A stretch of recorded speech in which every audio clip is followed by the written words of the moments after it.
Since 2008, Bradley DCC has been leading the pack in customizing HO scale locomotives. Specializing in DCC and sound installation, Bradley DCC has taken the basic factory detailed locomotive to the next level with weathering, LED lighting, super prototypical detailing, and more. If you're looking to turn a plain HO scale locomotive into an authentic representation of the prototype, look no further than Bradley DCC. Visit bradleydcc.com for more information and a list of services that will take your HO scale models to the next level.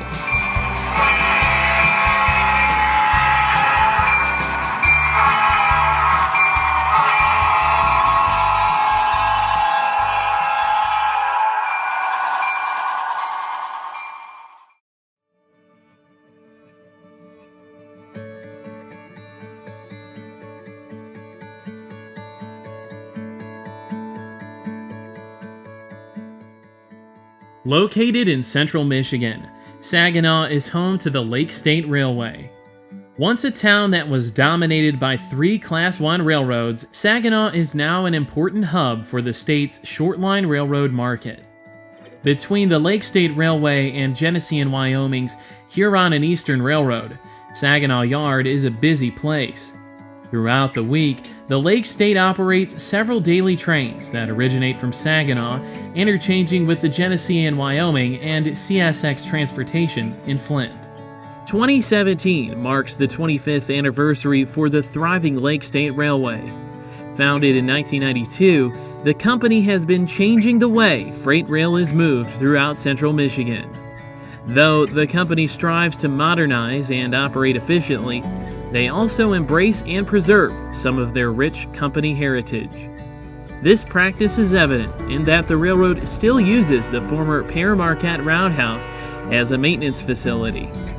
Originally opened in 1921, the now 10-stall Roundhouse is one of many historical buildings utilized by Lake State in Saginaw Yard. During our February visit to the Lake State, we were able to observe the maintenance crew turning a locomotive on the historic turntable. Originally built as a straight SD40, number 6305 was ordered by the Kansas City Southern in 1970 as locomotive number 622.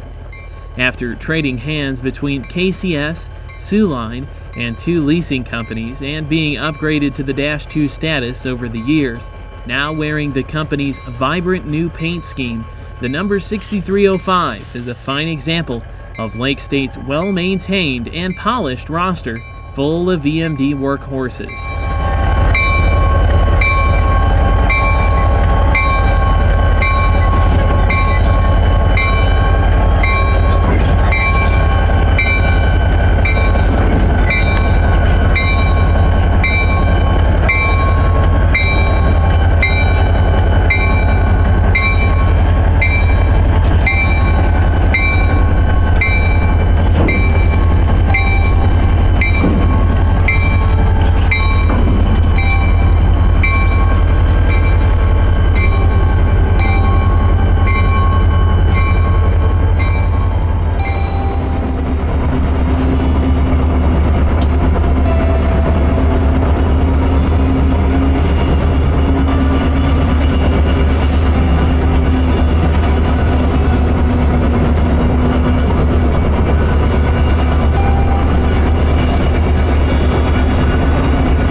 After the 6305 had been tied down for servicing at the Roundhouse, we caught Lake State Railway GP40M-3, number 1164, with the Midland Turn job crossing the Saginaw River just outside of town. This train will enter Saginaw Yard to the south, passing the former Pere Marquette depot and the Lake State's headquarters.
Once the Midland Turn entered the yard limits at Saginaw, we were invited to film the Lake State's Z127 southbound freight train to Flint.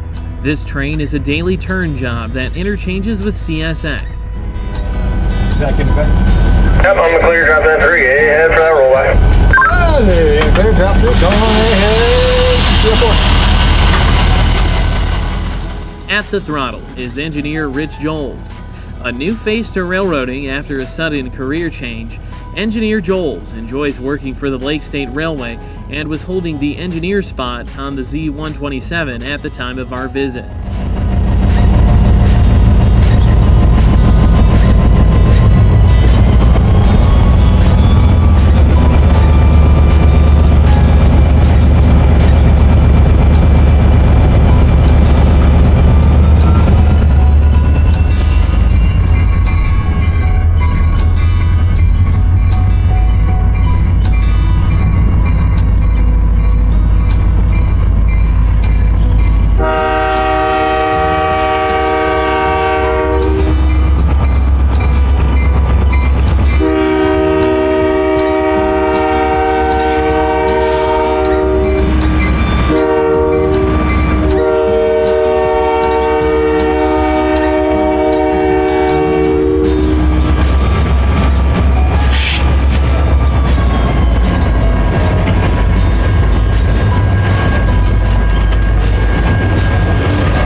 While on the property, we were allowed to ride the train from Saginaw to Flint, giving us access to film from the locomotive cab. Leading the train south would be Lake State's numbers 6304 and 6305. The two EMD workhorses would power the train south, with quite the heavy manifest in tow.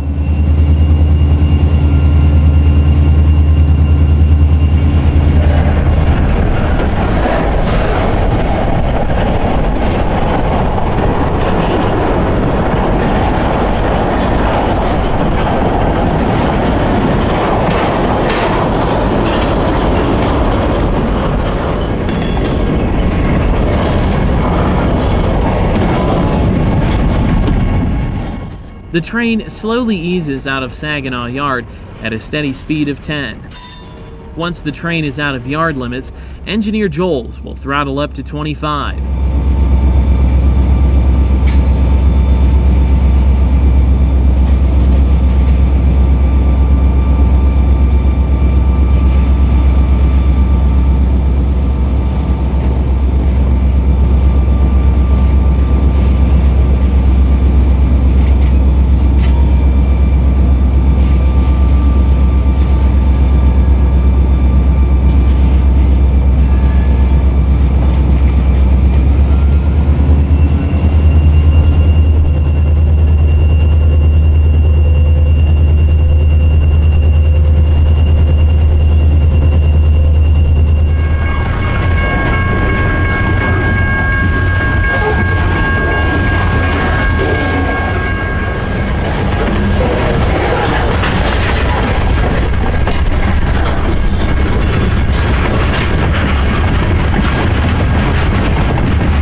Bridgeport is a great location to catch the train at speed, crossing over the Cass River just south of town.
We would continue to chase the train to Flint, filming at the communities of Birch Run, CLIO, and finally Mount Morris before the train entered yard limits with CSX.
Birch Run, Michigan, the train rolls by a siding full of storage cars. Lake State has quite the car storage business, with many customers choosing to store their equipment in the successful Shortline's sidings.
Few miles south of town, the train ducks under Interstate 75 as it makes its way to Flint.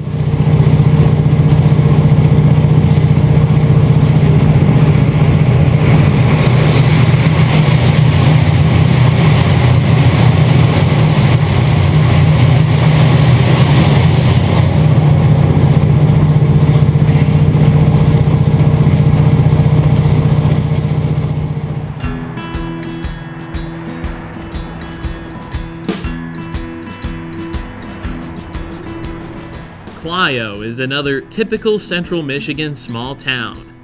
Built around the railroad depot, CLIO still sees railroad traffic on a daily basis, with the ever-resourceful Lake State running freight through town. Slowly navigating a curve, Z-127 is seen passing the former Pere Marquette depot.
Mount Morris, engineer JOLES eventually received permission to enter yard limits from CSX.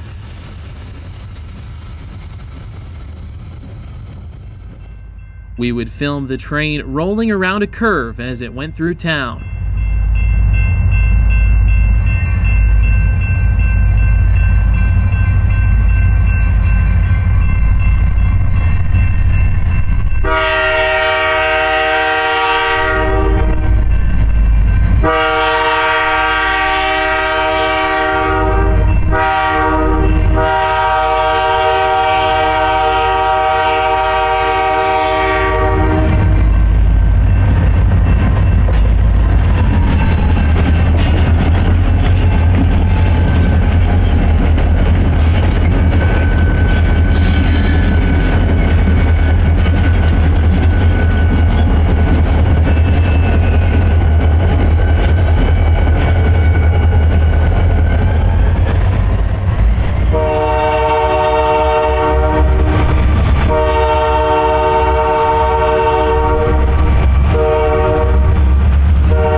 With the sun starting to sink in the frozen February skies, we would end our chase here. Our first visit to the Lake State was a success, with the primary purpose of our visit being centered around the production of a promotional video for the company's 25th anniversary. Be sure to check out Lake State's promotional video on our YouTube channel titled 25 Years of Excellence in Transportation.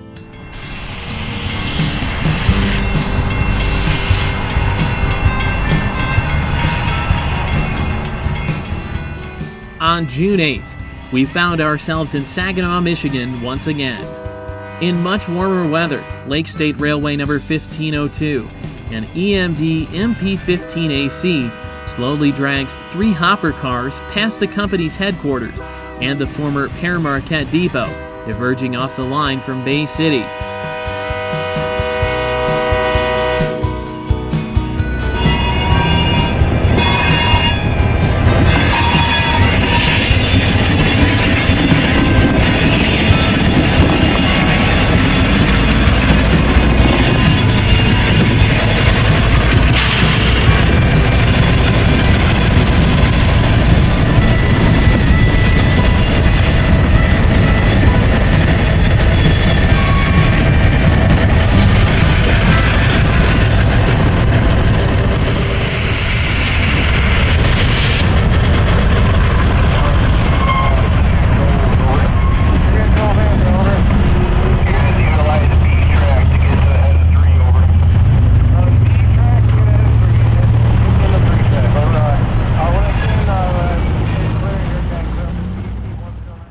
After shooting the short train at Saginaw, we again caught Lake State train Z127 southbound to Flint.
The train was led by Lake State SD40-2, number 6302, a former Southern Pacific SD40 built by EMD in 1966, and CITX SD70M-2, number 140.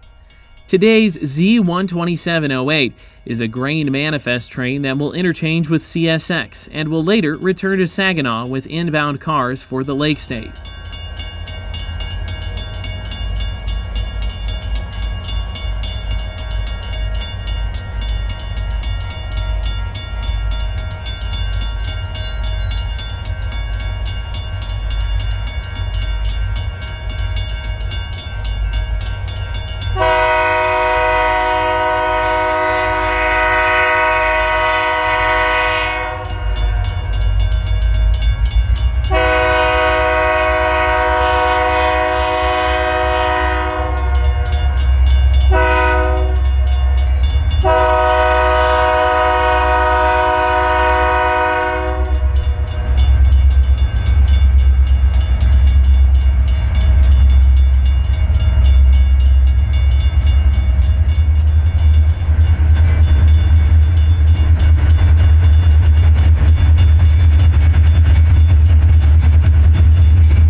2708 here, over. Alright, signal's coming at you there, into the pass there at Mount Morris. And, okay to open up there upon arrival. And, you putting the train away, and we'll be locking up behind you, over. We're supposed to put this green and manifest away and take green and manifest back, over. Alright, that's fine. Okay to open up, do all your work, so let me know when you're ready to go back, over. Alright, okay from you to open up. I have to talk to the yard master and signal location's coming to me. I'll let you know when they're lined back and we're ready to head north, over. Sounds good, thanks. Here we go. CSX, our dispatch, Kansas City. Z127 out, talk to you in a few. After receiving instructions from the CSX Calumet City dispatcher at Mount Morris, engineer Nate Frazier slowly eases his train into yard limits for interchange with CSX. This job is usually on duty throughout the week at 5 a.m. and will perform switching at the Lake State's Saginaw Yard before departing for Flint around 7:30 a.m.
Lake State Railway was founded in 1992 when the late railroad businessman Jim George purchased the former Detroit and Mackinac lines in northern Michigan. The former D&M was famous for their use of Alco locomotives. Now a completely EMD railroad, the Lake State has grown from a small short line to a regional player in the area. In 2005, Lake State acquired railroad property from CSX in the Saginaw, Michigan area. These lines acquired were operated under the name Saginaw Bay Southern until January of 2012 when Lake State merged the two companies together. In April of 2012, Saginaw Bay Southern interchanges and railroad accounting practices were converted to the Lake State, completing the consolidation. It's obvious from the outside looking in, this company takes great pride in serving the many Michigan communities its rails run through.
Transitioning from one short line to the other, we found ourselves in Owosso, Michigan on the very same afternoon to witness the departure of a heavy southbound grain train on the Great Lakes Central Railroad. In this scene, the train was being weighed with two former Ann Arbor Railroad GP35s leading two EMD GP38-2s. The train originated in Rosebush, Michigan, but would terminate in Osmer, where the GLC interchanges with Watco's Ann Arbor Railroad. Before departing, a third GP35 would be added as the final leader for the trip southbound. Conductor Matt Cox and engineer Josh Worley would go on duty at 3:30 p.m. Eastern Time to take the train the rest of the way to Osmer.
After weighing the train, Great Lakes Central GP35 number 393 would be added as the final locomotive in the consist. The 393 sports Great Lakes Central's 10th anniversary paint scheme, which commemorates the 10th year anniversary when the GLC, formerly the Tuscola and Saginaw Bay Railway, adapted their current company name.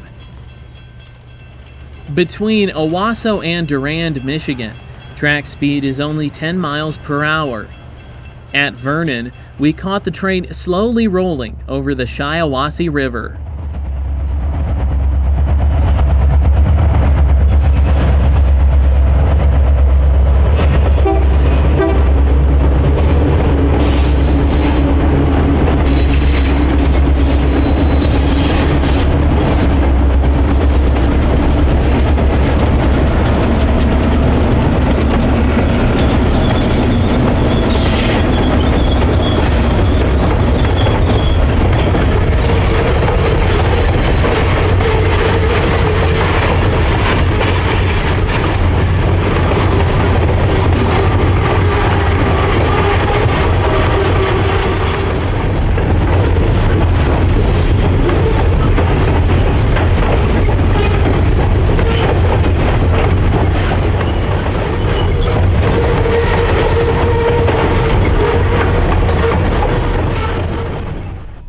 Durand is the location where the Great Lakes Central crosses over the former Grand Trunk Main Line, along with an interchange between the Huron and Eastern. The depot in downtown Durand is one of the most iconic buildings in the state, being built in 1903. It's also a popular place to watch trains along the CN Flint and Holly subdivisions. While waiting for the southbound GLC grain train, Canadian National's local train L502 was switching out the yard. The lead unit was none other than a GE-840CM with a trailing ES44DC and a former Grand Trunk GP38-2, still in Grand Trunk paint. Talk about the wrong leader.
We waited for the L502 to clear out of the way for the GLC, but were notified that a train was coming off the Holly subdivision.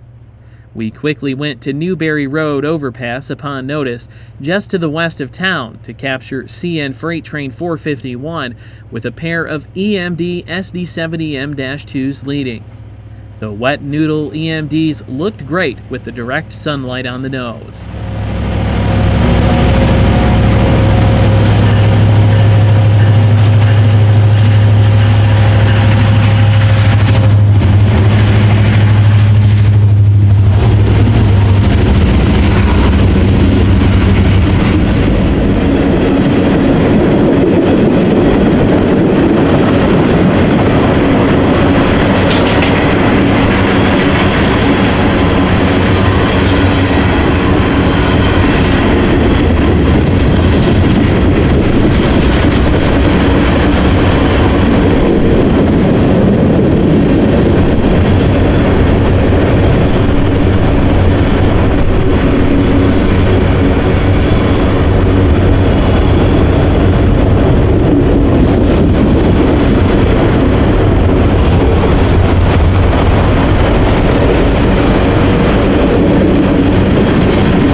After train 451 disappeared from our view, a farmer decided to take advantage of the overpass.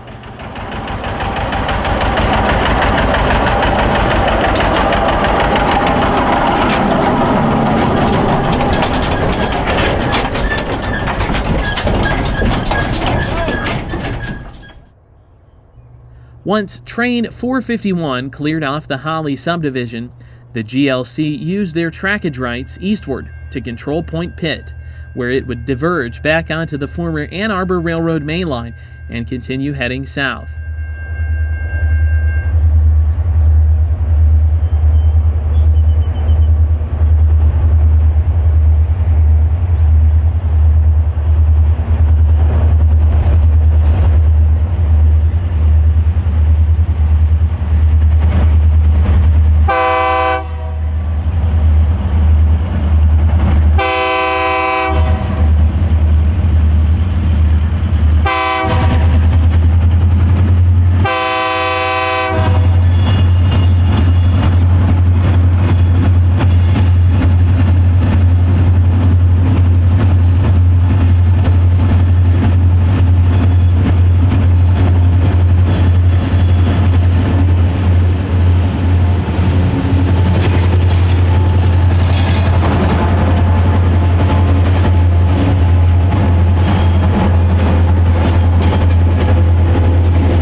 Great Lakes Central's GP35 locomotives are of Ann Arbor Railroad heritage. In 1964, dissatisfied with the Alco FA2s that they owned, the Ann Arbor Railroad elected to replace their roster with 10 new GP35s from EMD. The Alco FA2s delivered in Wabash livery had poor visibility when switching, and the railroad simply needed to upgrade.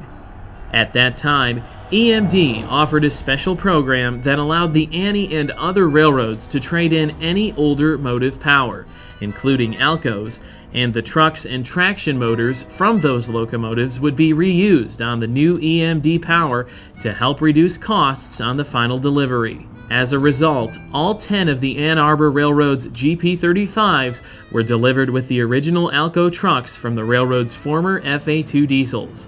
Today, 7 of the 10 GP35s are either still operational or are in the process of being rebuilt, but they still carry their Alco trucks, which have components that are in excess of 65 years old.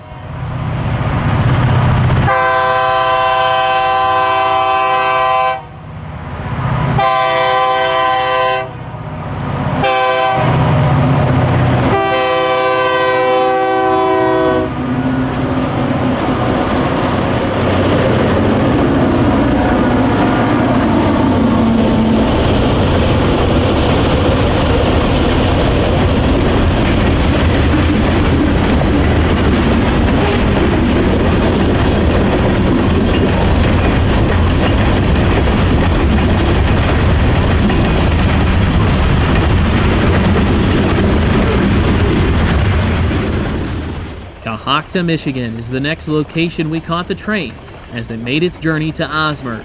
Cohocton is a small community where the Steam Railroading Institute reverses their Howell Melon Festival trains back south towards Howell. It's a pleasant half-hour-long trip from Cohocton to Howell.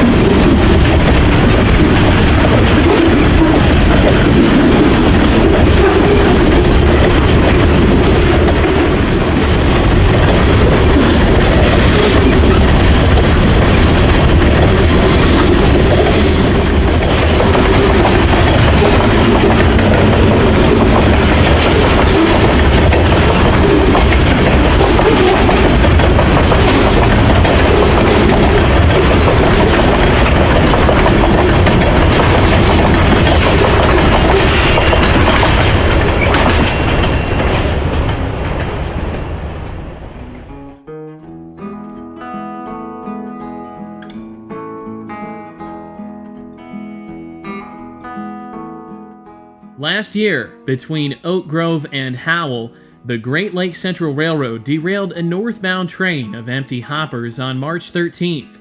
A 3-foot piece of broken rail caused the derailment around 9:30 a.m. 23 cars out of the 85-car empty unit grain train flipped over on their sides, just next to the right-of-way. The cleanup took several weeks, and we visited the area to get some aerial footage of the wreckage.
On the same day of our visit, 2 of the GLC's Jeep 38-2s or leading a southbound manifest train through downtown Howell.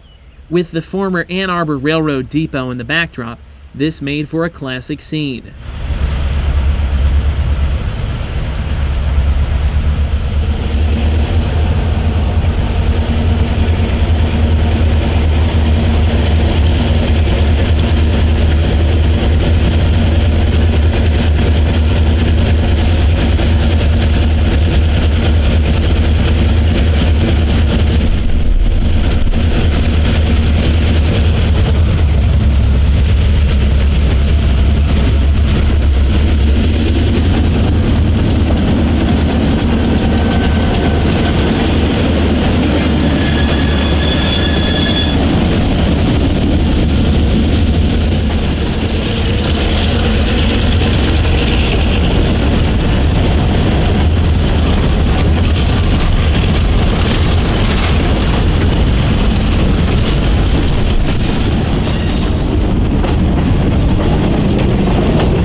Going back in time even further, Green Frog Productions' Penn Central Volume 2 highlights vintage footage taken by Emery Goulash that showcases a Penn Central run-through train at Howell. If you haven't picked up this amazing DVD from Green Frog, we highly recommend it.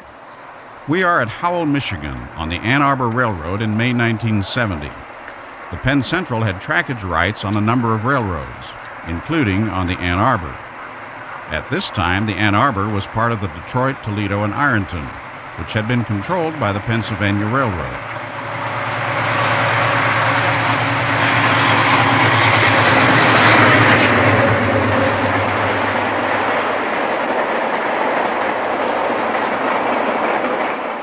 Today's action at Howell finds a Penn Central coal train returning empty from the Dow Chemical Power Plant at Midland, Michigan, headed for Toledo and its own rails.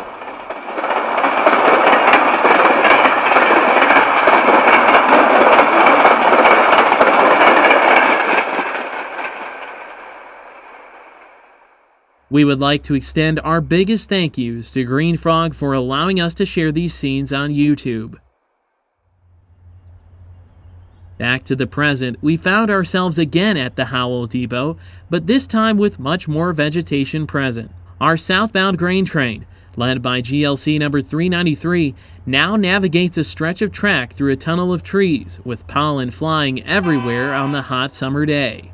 Our train will cross the CSX at Control Point and Pere, named so for the original junction between the Ann Arbor Railroad and the Pere Marquette.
At Osmer, a string of inbound cars awaited conductor Matt Cox and engineer Josh Worley.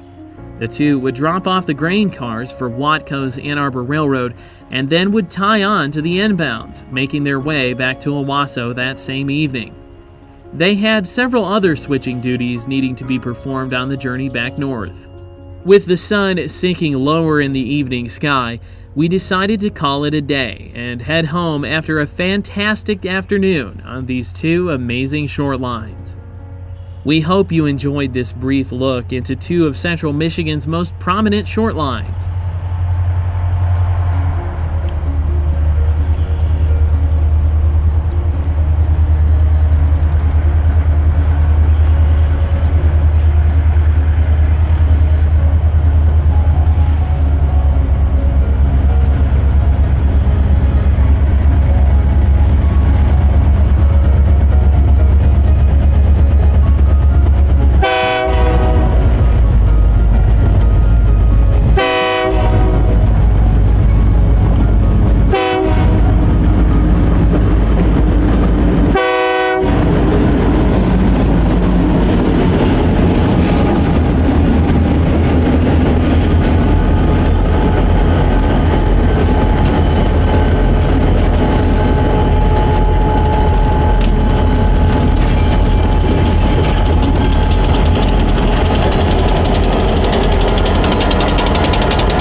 Thank you for watching Delay in Block Productions.